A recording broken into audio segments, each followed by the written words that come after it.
How do emotions affect decisions? The first place to start is by defining a decision. A decision is a choice between two actions, each resulting in its own set of consequences. The decision is to choose the best alternative. It is proven that emotions impact decision-making. How this knowledge came to be is the focus of this section. Psychologists know emotions are involved in the decision-making process due to neuropsychology.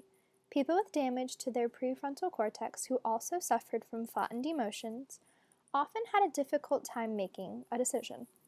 However, when they were tested for their ability to solve problems or recall memories, these results were typically normal. Next, we will look at how emotions impact decisions, and how voting is influenced by emotions. Though no two people make decisions the same way, emotions have affected people's decision-making, and it is known that an emotional response plays an important role in the decisions that compromise our everyday lives. Emotional decisions are a part of our biological makeup, and our choices are usually a reflection of what we value most. Emotions such as anger, sadness, and anxiety serve as motivators and affect what a person making a decision finds desirable. For political decision-making, the choice is emotionally, who do we prefer more? People often choose the decision that they believe will cause them the least amount of dissonance, which is the negative effects of a decision. This is also known as risk aversion, the tendency to avoid taking risks.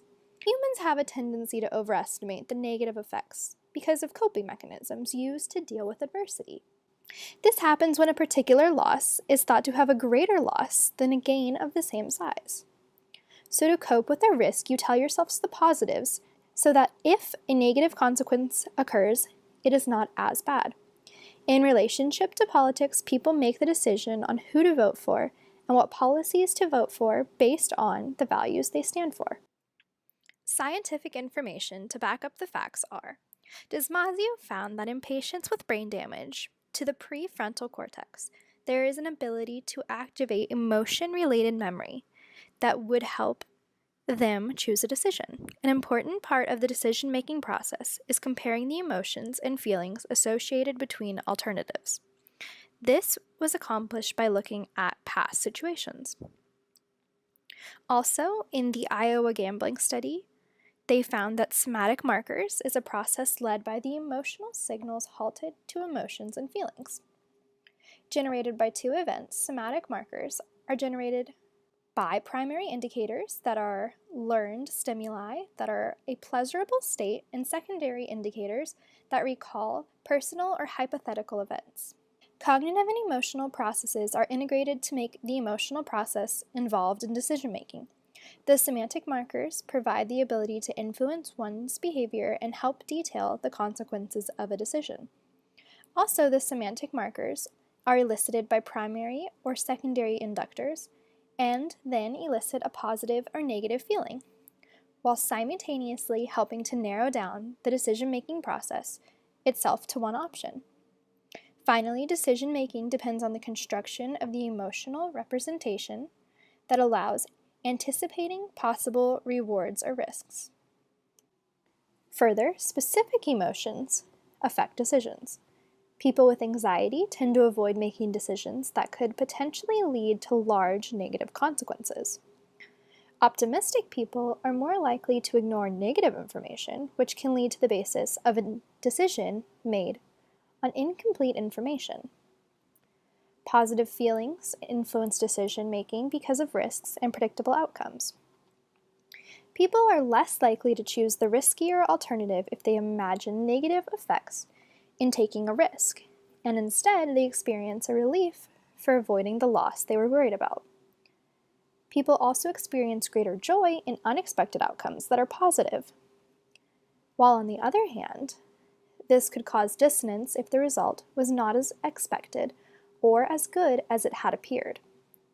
Sadness promotes a slower decision-making process, while impulsive decision-making does not make for the most rational decisions.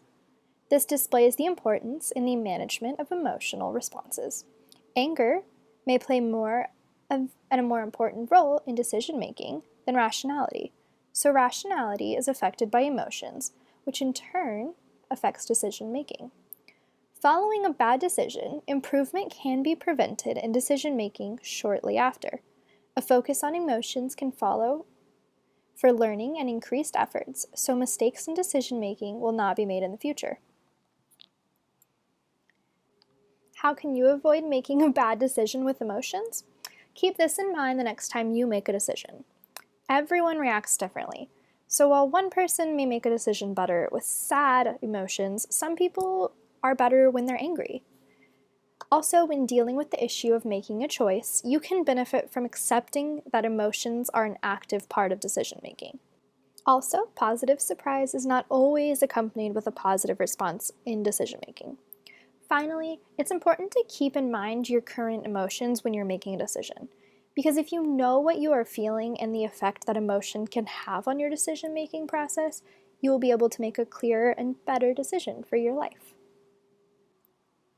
Finally, to wrap everything all up, in conclusion, in politics, people feel as though they are on an emotional journey with the candidate.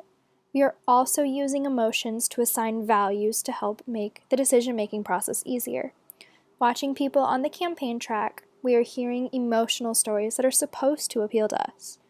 Also, people in politics use emotions we feel about the current situations of the world, like anger, to strengthen the bond they hope to have with future voters. Altogether, the decision of who we vote for is influenced by our emotions, just like every other decision. What you can do is look at the way politicians appeal to your emotions, much like we are taught to look at these appeals in commercials, like ethos, pathos, and logos. It is important you are not being manipulated by the persuasion techniques used on the campaign trail. Finally, these are my references. Thank you so much. I hope you enjoyed my presentation on how emotions affect decision making.